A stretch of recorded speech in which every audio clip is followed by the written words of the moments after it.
Wickers, Zimmerman,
and visitors, please take your seats.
And visitors, please take your seats.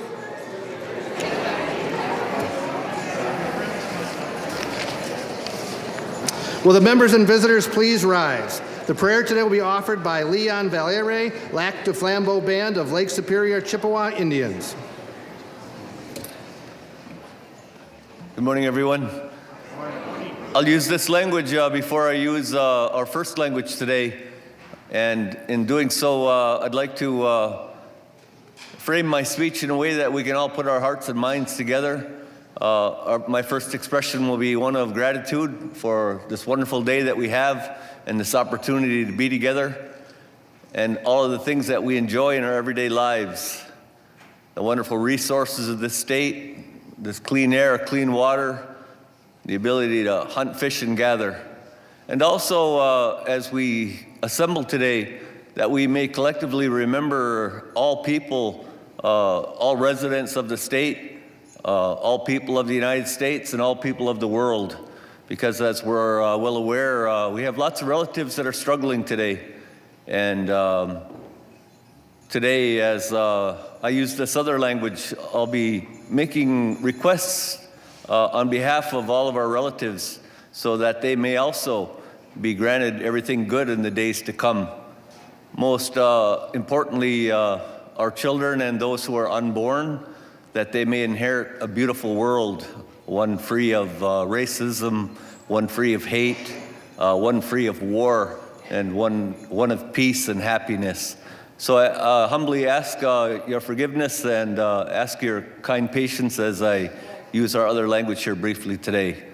So mira shapi ajwa gapi jaya nama nungungi shigad gegesa ge migo chuya manidu nagan sit mash biming kinege go mamish yangatwa kiabi temagak nigan o manidu mini gowen mirash uma nungum ajwa gapi jaya ngama uma we munch idmin ajwa ge rash ningash ketumen ajwa ge rash naknege chikama wa nakn morwa nakamigak nigan Mirash uma nungu mapchu wensugo ajwa ganun edmin which magwa girish ka kinam in a manidu kiabit ganawab mi goad uma ayaj ganawadash win ayasegwa gegetsa girish niboa gawin manoya sijig an the amwadama aksuig warming the ganawab mi goad girish gewin wa ke pinjay ma gete ay awig warming Muadama Wasagaming, Anu Chinguchi, Jmaganashi, Iraq, Afghanistan, Nu Chinguchi, Ayamwad, which Magwa, Girashin Dasugi, Shikabegi, Shikmanidu, Ganwab Migo, Gawin Maki, Watanoi Maganwan, up Chiweweni.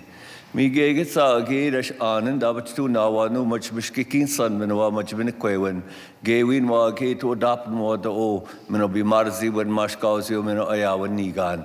Wishke Ayag. Nigan kia to odapen what o zage doing bizani doing wiji doing it to wagi kendada one nigan minwagi resh uma ayaji gashketu minajwagi resh monchi diang manungum up to when it's to go ge nakan mod wa nakamigak nigan ma or jashquish ganing ga winjiga de goman shabe king me oenji gagiro yan ma nungum nasa migwichindrag kinawia ma yawak migwich miu thank you. Please stay standing for the presentation of the colors.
The Pledge of Allegiance will be offered by Alexander Van Zyl Jr., Brave of Mole Lake, Sakagan, Chippewa Community.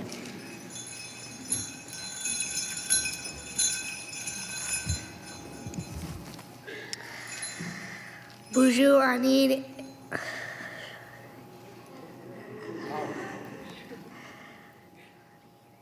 Bonjour, Anine, Indigenous to Kayaske, and Dunjabamakwa. Hi, I'm Alexander Van Zyl, and I'm here to say the Pledge of Allegiance.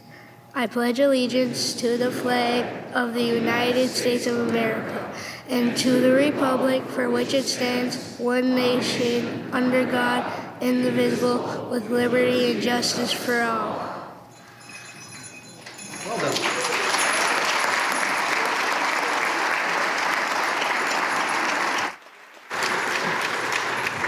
The first order of business is the call of the roll. The clerk will open the roll.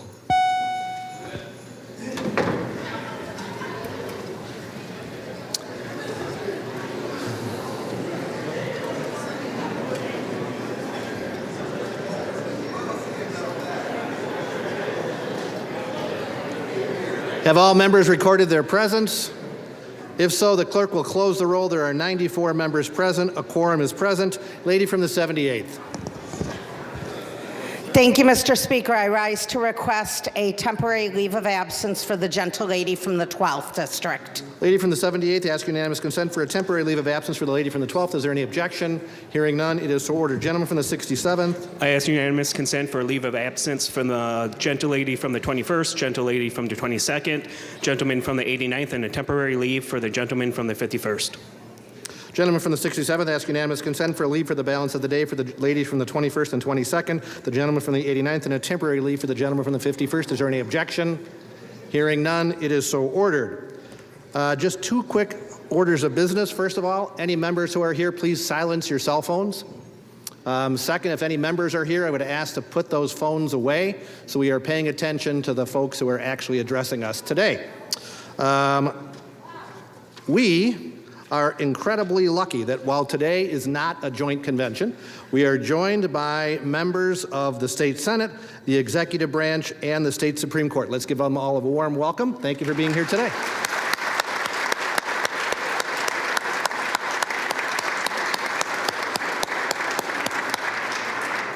At this time, it is my honor to welcome Wisconsin's tribal leaders and introduce today's speaker, the chairman of the Sakagan Chippewa Community, Robert Van Zyl, Jr.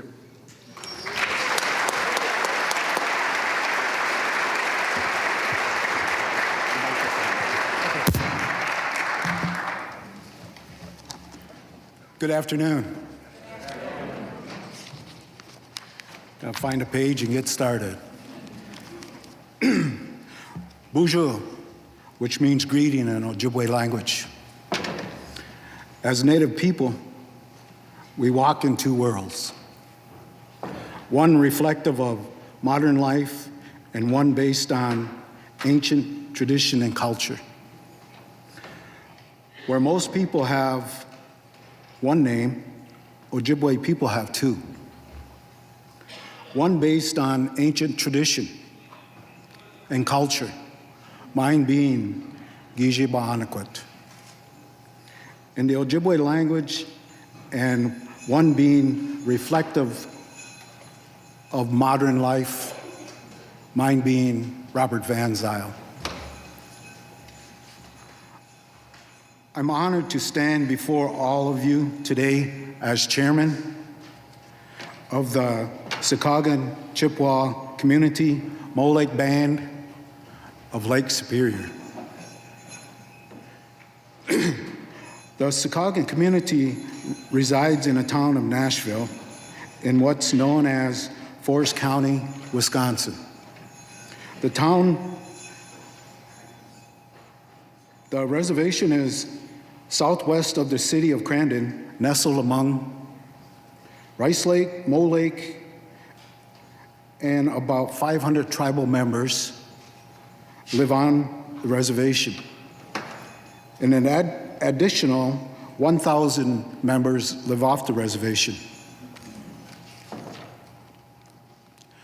Miigwech to my tribal leaders who joined us here today. Speaking on behalf of the 11 nations living within what's known as Wisconsin is a great responsibility.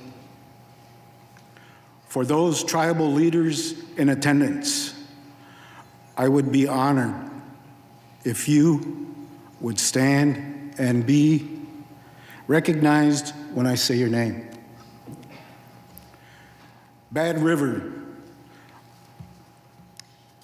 Band of Lake Superior Ojibwe Chairman Michael Wiggins.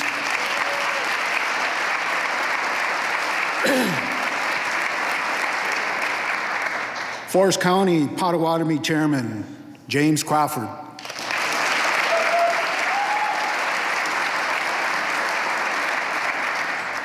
Ho-Chunk Nation Marlin White Eagle.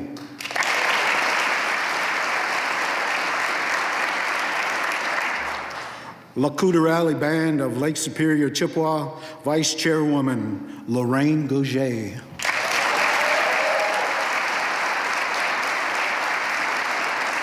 Lac du Flambeau Band of Lake Superior Chippewa President John Johnston Sr.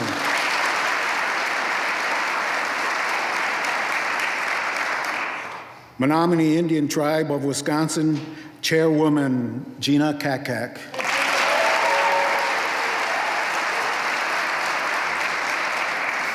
Oneida Nation Chairman Tohasi Hill.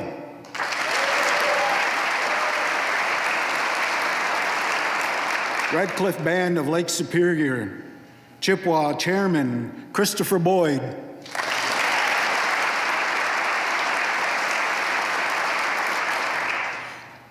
St. Croix Chippewa Indians of Wisconsin Chairman William Reynolds.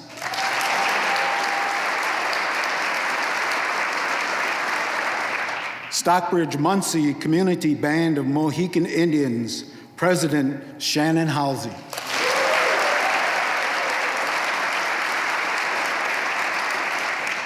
Also with us today is Brotherton Indian Nation Vice Chairwoman Jessica Ryan.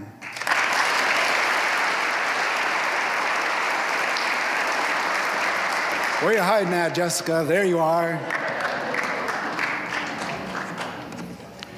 Thank you all for your leadership and service.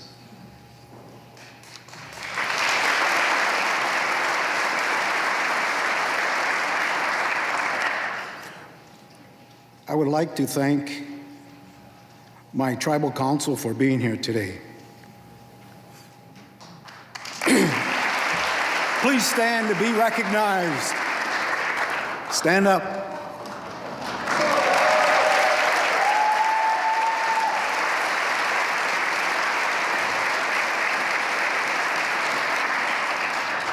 I'd also like to recognize the College of Menominee Nation President Christopher Caldwell, who joined us here today. Christopher.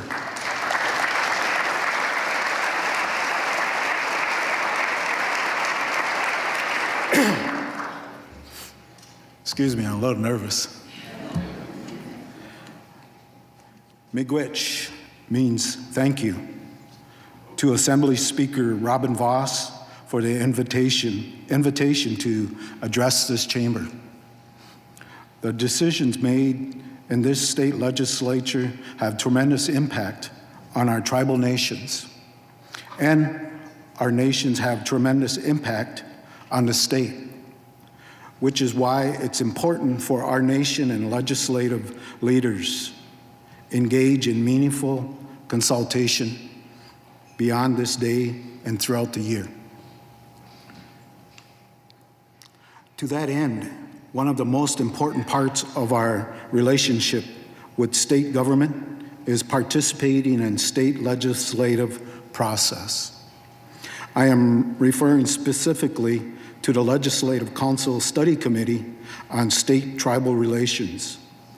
This is the only study committee detailed in the state statutes and the only one created or recreated biannually. Thank you to the state legislatures for continuing the tradition of constituting the Special Committee on State and Tribal Relations. Every 2 years, this is a special committee in that it comprises majority, minority members of the state legislature and representatives of each of the 11 federally recognized tribes in Wisconsin. There have been a number of bills unanimously proposed by the committee meant to celebrate and share knowledge of Native American tribes, both from a historical and contemporary perspective. This Special Committee on State Tribal Relations and the state's 11 federally recognized tribes. I am about to thank many people. Please forgive me if I mispronounce your names. I mean no disrespect. I wish to thank Representative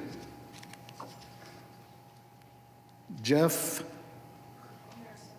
Mersall. So you guys know him too, huh? Who served as chairman. Former Senator Janet Bewley, who served as vice chairwoman. Andre Jock, senator. From the Representative David Bowen, right? Representative James Menning, Representative Donna Rosar, Representative Paul Till, and Representative Robin Vining. On behalf of the tribal nations, I wish to thank you. Thank you for your services on the special committee and thank the leaders of both houses for appropriating and appointing these state legislatures to serve on this special committee. The Special Committee on State Tribal Relations has recommended 7 proposals to the Legislative Council Committee to consider for introduction as legislative bills. These bills deal with higher education aid and boards, American Indian Studies, American Indian language licenses, traditional tribal regalia, vital records, and adding indigenous peoples to this day statutory list of days of observance. We respectfully encourage support for these measures. I also wanted to thank the Senate and Assembly leaders for being here today. I'm not here. Senate President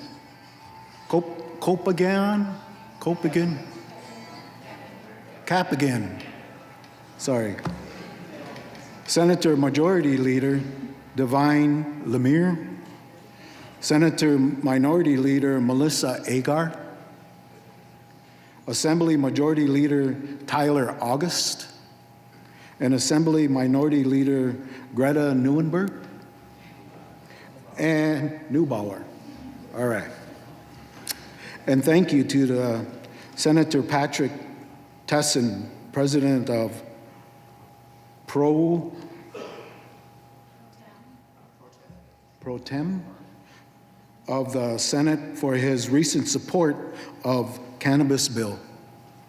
We believe we will benefit, the tribes will benefit, as well as the state.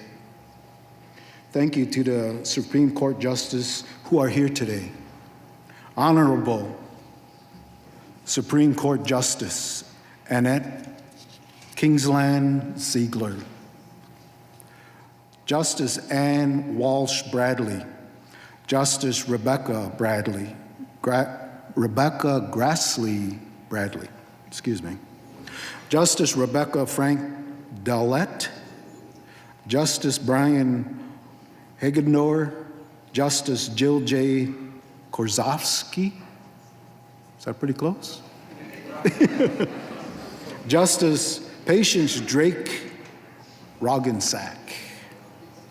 I'd also like to thank Governor Tony Evers, Lieutenant Governor Sarah Rodriguez,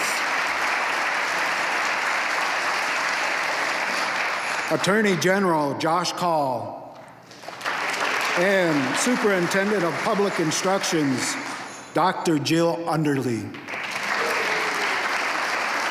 State Treasurer John Lieber. This administration has recognized and reinforced the treaty rights that our ancestors sacrificed blood, property, and even their lives to ensure further security for Native people. Your efforts have reminded people throughout the state of our rights to hunt, fish, and gather. These rights apply not only on our reservations, but across millions of acres of ceded territory. These millions of acres were entrusted to the United States by the ancestors in exchange for our treaty rights. Through the efforts, the ongoing and regular threats to our tribal members have been somewhat reduced. Sadly, threats of physical violence, verbal abuse remain a regular occurrence for our people.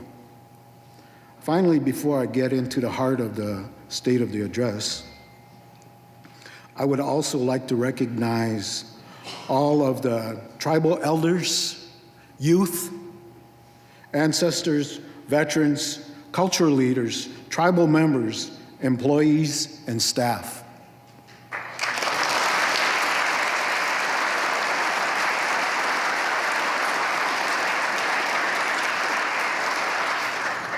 You are the very foundation and the future of all we are and all we can be. Our existence is a reflective of our resilience. Tribal nations provide regional, economic, cultural, and social natural resources, investments benefiting all people.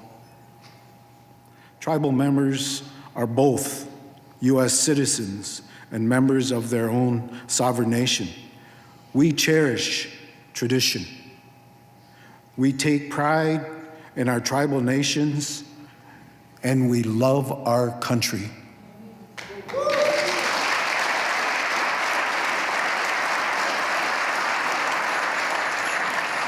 It should be noted that Native Americans have remained steadfast in their service and defense of the United States. A significant number of Native Americans have served in all of the nation's major conflicts, beginning with the Revolutionary War. Further, it should be noted that Native Americans served in armed forces in 5 times the national average.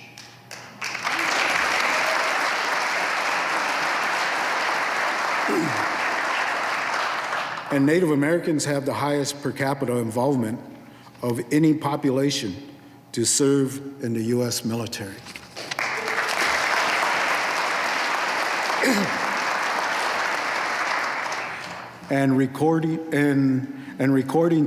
According to a 2012 report of the U.S. Department of Veterans Affairs, Native Americans also have a higher concentration of women service members than all other groups.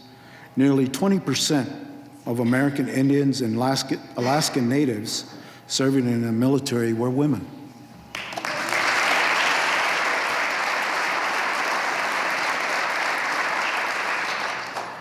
Miigwech to all of our servicemen and women for honorably representing our tribal nation, for steadfastly defending the United States. There's no greater demonstration of how our people walk in two worlds to benefit the both.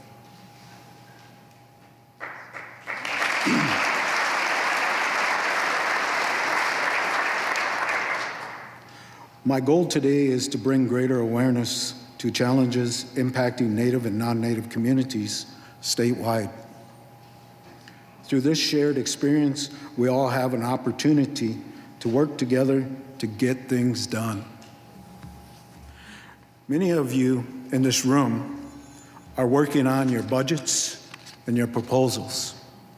There's been a great amount of discussion statewide about shared revenue, increasing cost, catching up on investing in critical areas such as infrastructure, housing, public safety, emergency services, mental health, education, employee recruitment, retention and development, as well as clean air, clean water, and among others, clean land.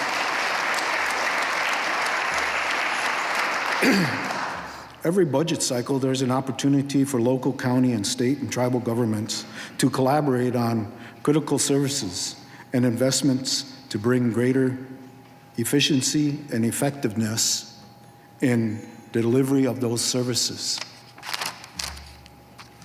I would encourage everyone with state budget responsibilities to continue to work with the tribes. We have insight into what's working and what we can be improved upon. Is there some water around here? Getting dry mouth. Well, anyway, let's tackle healthcare. Thank you. The Sikagan Chippewa tribe, along with many other tribes, are facing critical healthcare challenges. My tribe is located 45 minutes from any emergency care setting. With that being said, there's a large burden put on tribes to act as emergency caregivers to stabilize patients until we can get them to a facility. Many of our tribes are long distances away from emergency care facilities. The tribes face a huge barrier with recruiting and retaining medical staff since the pandemic. Wages of healthcare professionals have skyrocketed. It's very difficult for a tribe to compete with the wages for healthcare professionals at this time. Tribes work on very limited funds from the Indian Healthcare Services, which barely covers wages.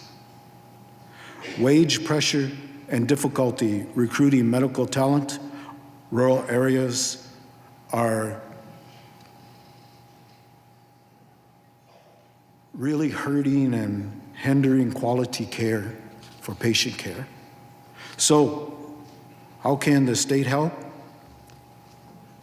A law to change to allow tribes to be able to function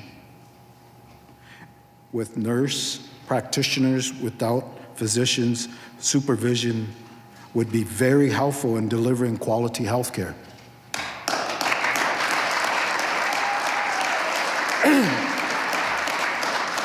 But not allowing nurse practitioners to run clinic patients are suffering and not receiving the quality care and the access to health care required for a healthy population. As we all know, the cost of unhealthy people essentially functions as a tax on the state, which costs us all. Studies show nurse practitioners deliver healthcare outcomes comparable to those of physicians when providing primary healthcare and preventive services. These same studies also found similar levels of patient satisfactions and outcomes for blood pressure and blood glucose control, health status, health stats and emergency department visits and hospitalization. When patients were treated by nurse practitioners compared with physicians. By allowing nurse practitioners to run healthcare, and the state would help address primary care provider shortages for medically and geographically underserved populations, such as those in rural areas and on reservations. This strategy would improve access to high-quality, cost-efficient healthcare desperately needed in these areas. I need to take a drink. Thank you for your patience. Although challenges in insurance. Tribes were promised free health care by federal government in exchange for millions of acres of tribal land. And I realize that the state did not make this promise, but bear with me. I believe there's an opportunity for us to work together to improve health care access and health outcomes, reducing negative impacts on the state. The amount of federal government gives the Indian Health Services for distribution to tribes does not even cost half the cost of operating a tribal health care facility. Based on the promise made by the federal government, tribal people should all qualify for Medicaid. There should be no poverty for tribal members.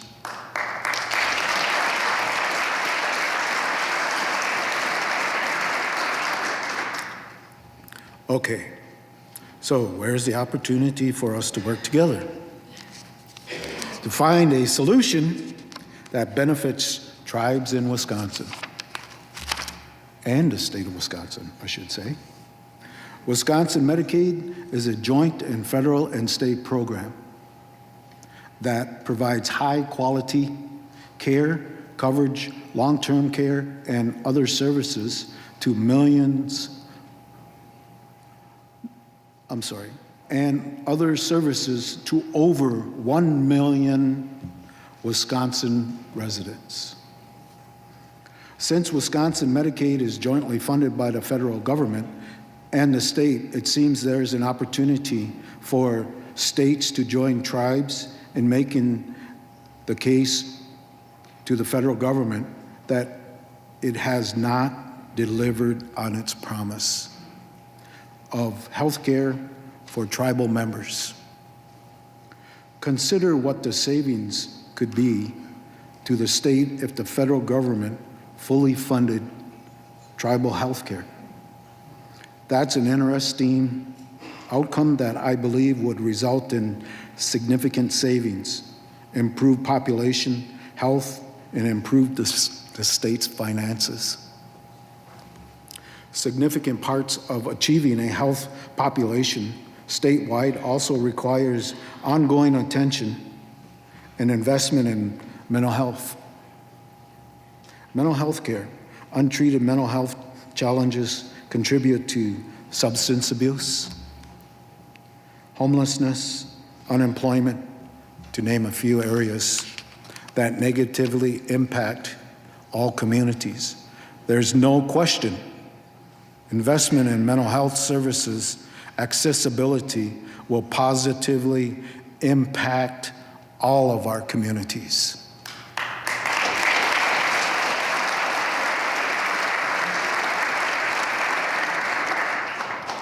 As it pertains to stemming the deadly wave of substance abuse, there's a desired need for greater investment in law enforcement and legal action against those supplying our communities with these substances. Far too many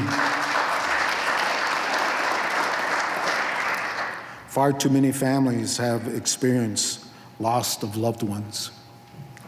Far too many of our youth have been lost to this plague that knows no boundaries.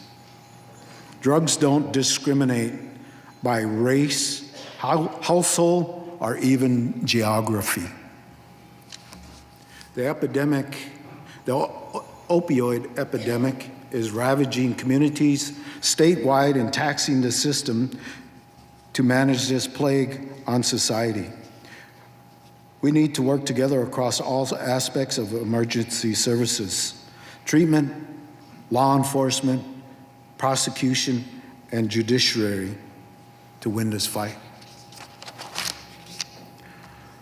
Support for our youth treatment facility in Northwoods would improve our ability to provide people battling substance abuse with treatment, recovery, support as they return to their communities. We ask you to partner with us to see this through to completion.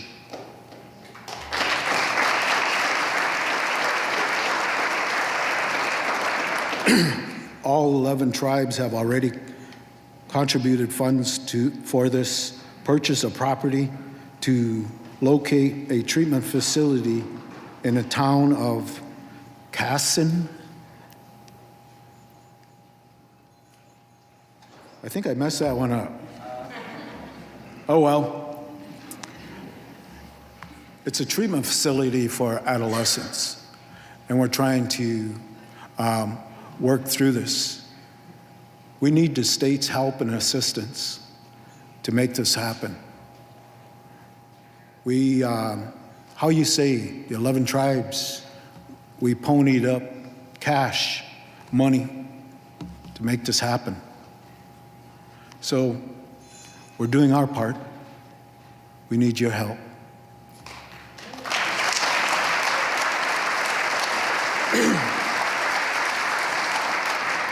Through joint investments in wellness, treatment, law enforcement, and court solutions, we believe together tribal governments in partnership with the state have an opportunity to help and preserve and protect our communities. The next opportunity for us to work together on involves illegal gaming. Statewide and its impact on taxpayers and consumers across Wisconsin. It's estimated millions of dollars of taxable revenue is not collected on the estimated 60,000 gaming machines across Wisconsin. Should I say that again? Yes, this is significant revenue being earned by taverns in competition with the tribal casinos. But this topic encompasses significant concerns with greater impact than just revenue fights. Beyond that, tribes were promised an exclusive gaming right within Wisconsin. The state has an obligation to ensure the integrity of the products being produced and offered to the Wisconsin consumer. For nearly every other game and service offered to Wisconsin consumers, there are proper protections in place. Yet, tavern gaming machines are a glaring example of a product that is offered to Wisconsin consumers with little or no regulations and consumer protections in place. The Wisconsin tavern gaming environment is ripe for consumers to be misled and ripped off. Equally concerning is the revenue loss that could offset the tax burden on Wisconsin taxpayers. Without proper protections in place, consumers are left to wonder if tavern gaming manufacturers, suppliers, operators are manipulating devices for personal gain. You call it dishonesty or theft. Wisconsin consumers are also knowingly and unknowingly enjoying the benefits of winning taxable payouts on tavern gaming devices without any records or requirements to pay applicable taxes on their winnings. There should never be a product or service allowed to be sold to or experienced by consumers in the state of Wisconsin that significantly lack the appropriate regulations and consumer protection that are required to be in place for the benefit of Wisconsin consumers.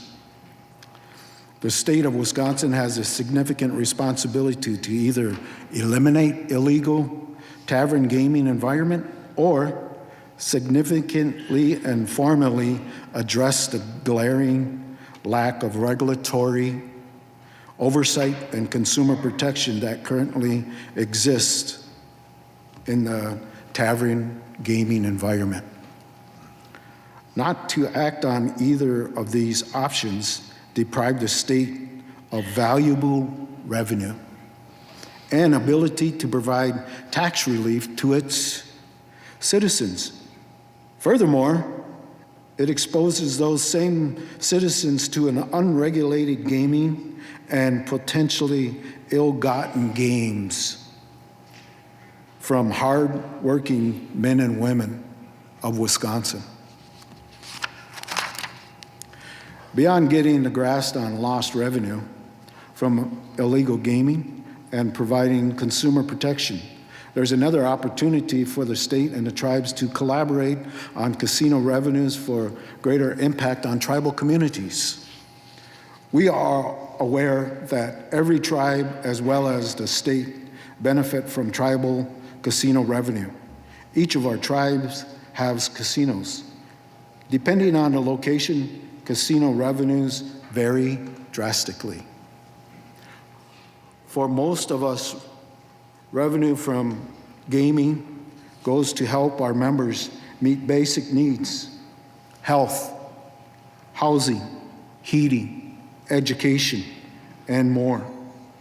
Once those funds are exhausted, most of us fall short of providing basic services, much less having enough to invest in economic diversification. For our tribes to make strides toward economic self-sustainability, we must diversify our economic engines beyond casino revenue. We believe there's an opportunity and a need to re-examine and share gaming revenue as means to facilitate tribal economic diversification, efforts to meet the basic needs of our people. Similar to the state corporate tax income, the rate for casino is on average 7 to 10%.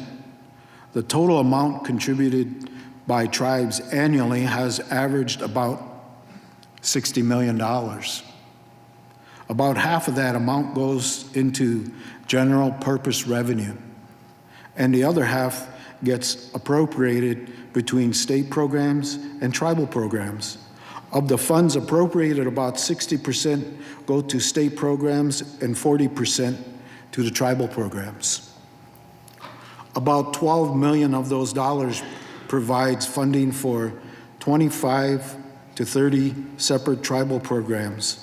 Funding levels for these programs have been frozen for the past 20 years. These programs are vital to our tribes as you consider significant increased shared revenue to counties, municipalities. We believe there is a greater benefit to increasing funding for important tribal programs as well. In prior state budget, Governor Evers proposed a $1 million grant to each tribe from tribal gaming revenues. Unfortunately, all those funds were not approved, but thanks to Senator Mary Falkowski, am I close? Support in legislature, $7 million were distributed to the tribes. Going forward, our hope is that the $15 million recommended by Governor Evers will be approved, distributed in an equitable way among tribes to help meet the needs of tribal communities.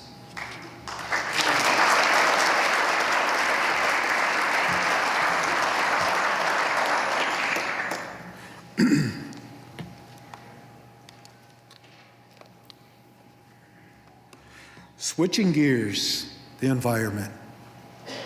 We continue to be presented with false choices. We do not need to choose between having economic prosperity and breathing clean air.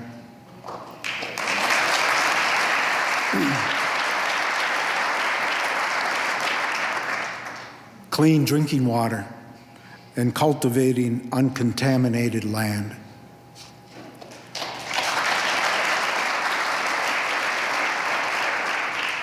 Practical environmental policies and protection create sustainable economic progress and encourages innovation that supports a better tomorrow. Without a healthy environment, much like a healthy body, everything else is meaningless. Everywhere we look, we can see how we are interconnected with our own surroundings. What you see is a world that is slowly poisoning itself. Forever chemicals. I'll stop. Forever chemicals. Mercury and other poisons in our water supply are leaching into our fish in high contamination and concentrations. Some reports have concentrations in the fish at higher levels than recommended contamination levels in drinking water. This is one example of how we are slowly poisoning ourselves. There are many other examples.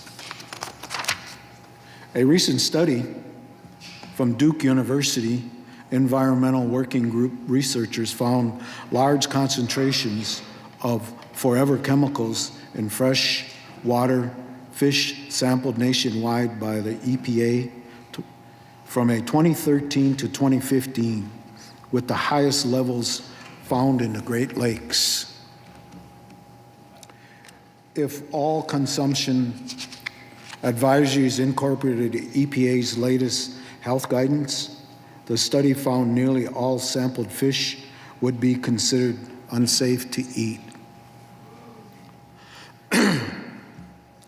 Let's put that in a, let's put that one finding in a very real, meaningful context. To the Wisconsin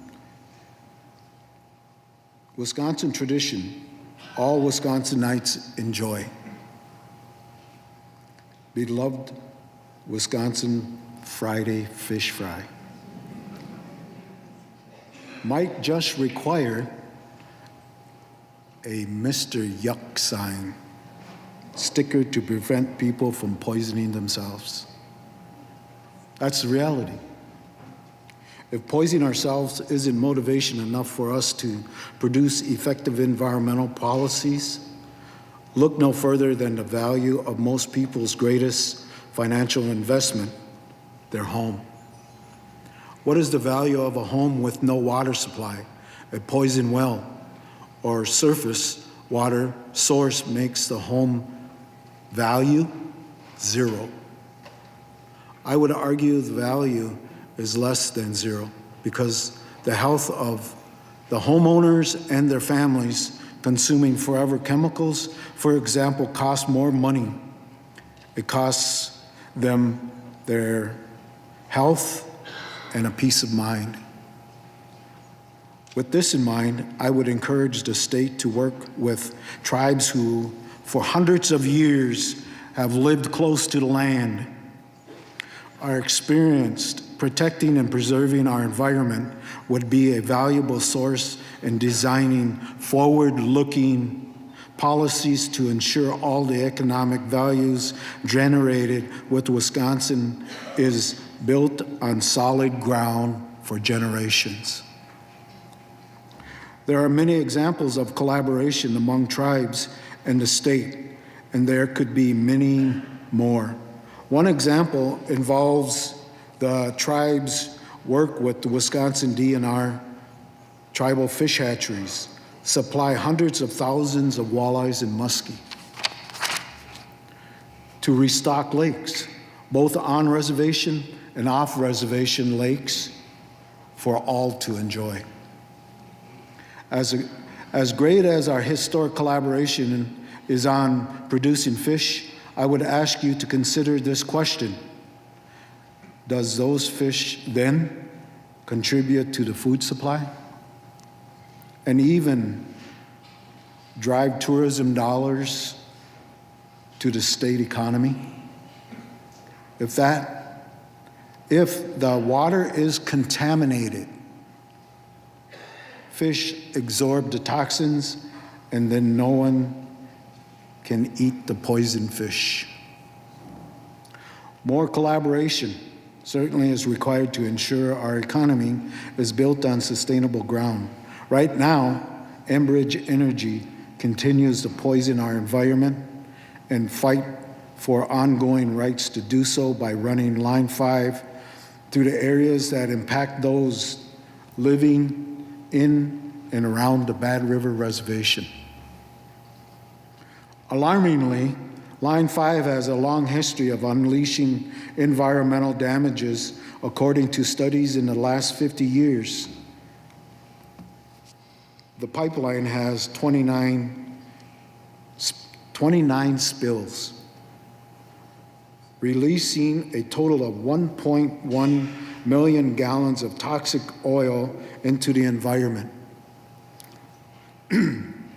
Researchers recently determined that most spills were not even discovered by Enbridge. Leak detector system, which Enbridge used to justify reckless pipeline routes. Why do we allow systematic slow poisoning of our resources? We are all required to live. To date, there has not been an environmental impact study on the Line 5 route, nor Line 5 impact on the Bad River watershed, or the potential poisoning of the Apostle Islands region. We would encourage the state to conduct an environmental impact study on Line 5. We would encourage the state to consider is the environmental impact of a pipeline that did not exist. In other words, what if we disallowed the pipeline altogether?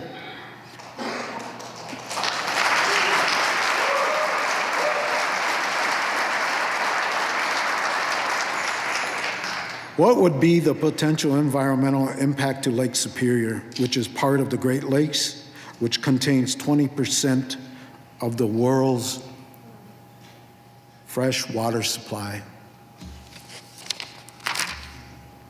I'd say it would stand a fighting chance to provide clean drinking water and uncontaminated fish for future generations.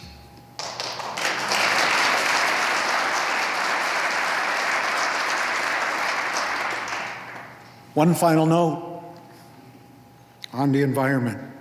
This year marks the 20-year anniversary of the Secaucus and Chippewa community's effort to stop the Crandon mine.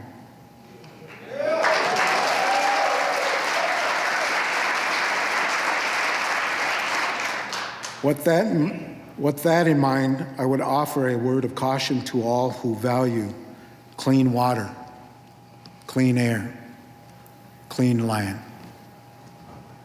Mining efforts have ramping up around the world for minerals.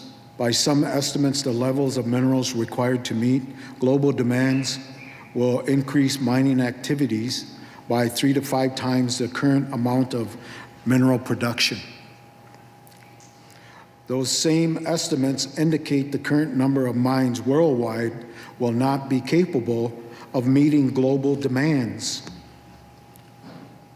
This means more companies will push for more mines to be open, resulting in even greater threat of polluting our natural resources that we all depend on for survival.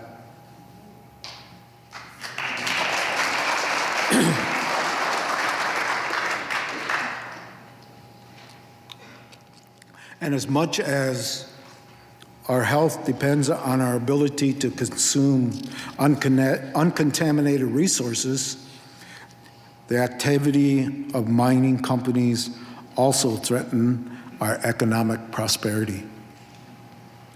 One simple example involves the billions of dollars in tourism our state enjoys based in part on the natural resources we have for people to experience. Ruin those natural resources, and the people will take their tourism dollars elsewhere.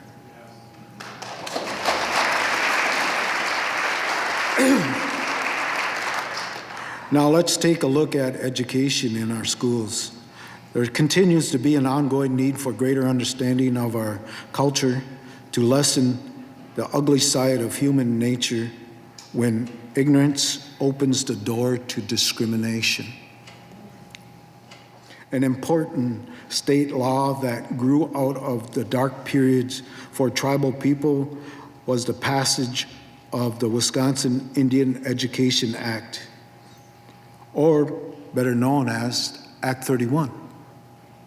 The intent of this legislation was to establish education objectives for teaching our young people, both Indian and non-Native, about tribal history, culture, and tribal sovereignty. The law requires that schools make an effort to teach these topics to at least twice in an elementary school and once in high school. I believe we all can agree that a person, to evolve their understanding of the world around them, it takes more than one or two lessons.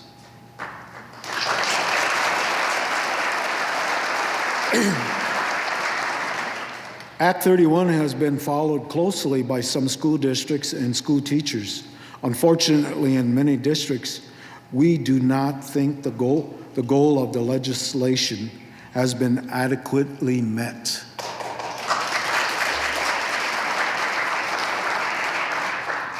For this reason, the State Tribal Relations Committee has developed legislation designed to get more schools, school officials, school teachers to carry out the original goal of Act 31.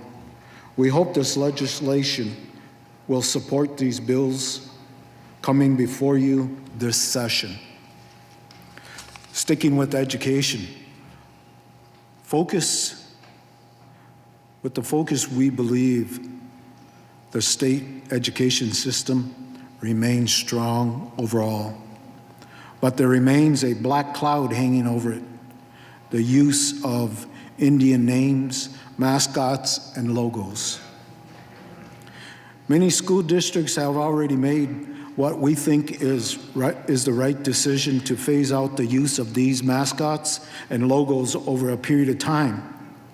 Other school districts have also expressed an interest in changing their mascots, but they fear the cost is greater than their budget can withstand. We understand the cost concerns, and we think a good way to overcome those might be to provide some one-time funding from tribal gaming proceeds to share in the cost of making those changes.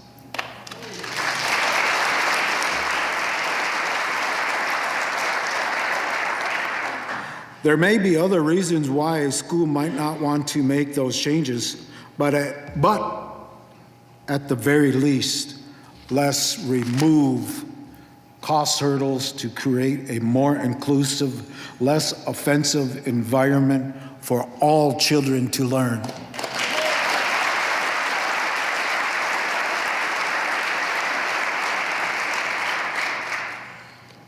We certainly view tribal mascots and logos as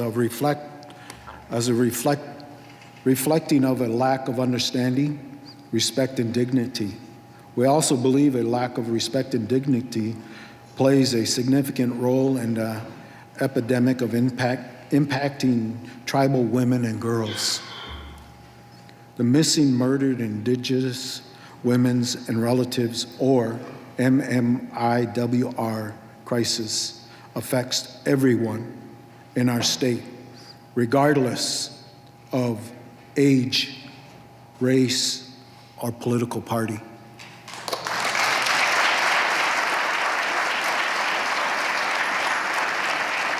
We ask that the legislatures work with tribes to establish mandatory consultation implementation protocols for improving identification and data collection, as well as allocation of funds and resources for victims and prevention services.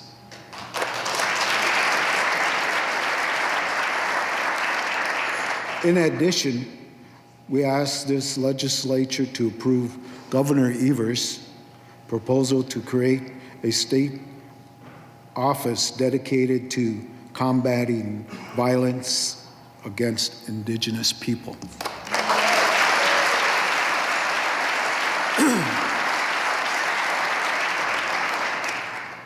Though reciprocal engagements, consultation, and implementation, we believe there's an opportunity to build on our existing efforts with the state and local government. Recent decades have seen steady growth in the scope and sophistication of tribal governments in Wisconsin and elsewhere in the nation. Tribes are continuously taking on more of standard functions of governments and offering more services to their members. This is true in that area of law enforcement and other functions. Law enforcement is an important area where tribes have extensive interaction with the state, particularly through cooperation with county sheriff's departments. For example, some tribal police officers have state arrest powers, and some are deputized by the sheriffs of the counties where the tribes are located. The services provided by specialized capabilities of the tribal police department vary considerably, but there is some commonalities among them. All provide basic patrol services on the reservation, and most participate in Native American drug and gang initiatives, and many have school liaison officers. Most tribal police departments cooperate extensively with county sheriff's departments. This cooperation includes performing joint dispatch functions, assisting each other in criminal investigations, as well as participation in regional SWAT team, emergency response teams, and drug gang prevention teams, to name a few. In addition, many tribes have cooperative law enforcement programs and mutual assistance agreements with counties. The reality of providing effective law enforcement for people living on and around the reservation have state-certified officers who are cross-trained and deputized by the county sheriff. Also means those officers have a great deal of flexibility. Seamlessly move to a new job within the state of Wisconsin law enforcement system. Over the past 10 years, tribal nations have experienced their officers leaving to take employment with a county or municipality and police department within a relatively short period after they have completed training. We have found that one common reason officers leave is that they are able to participate in the Wisconsin pension system where they work for the county or municipal government. Tribal police officers, however, are not allowed to participate in the state pension plan. We would propose a state law change that would greatly assist tribal nations with retaining tribal law enforcement officers by permitting them to participate in the Wisconsin retirement system.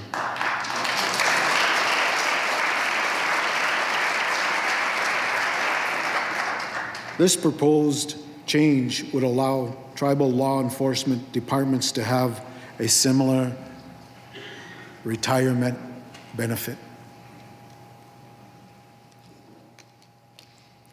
Looking to the future, we all will benefit from greater collaboration to tackle mutual concerns and cultivate opportunities.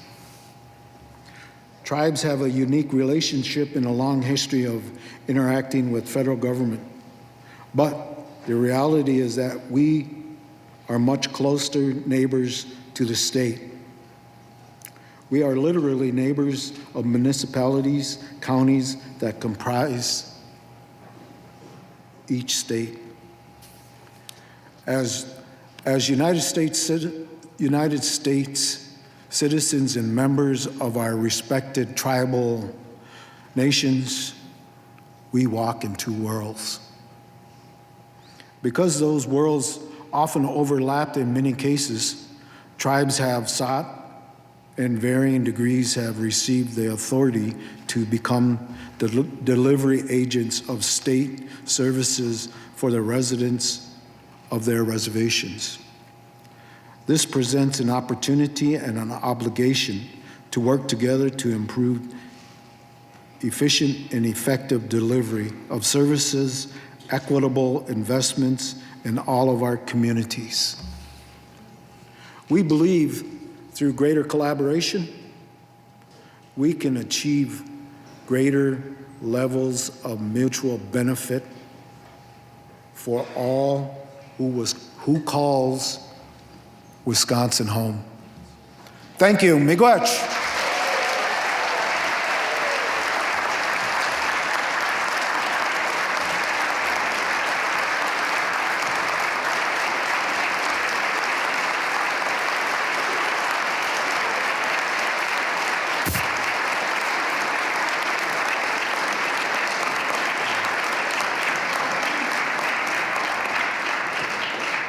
Now I get to talk some more. Sit back down.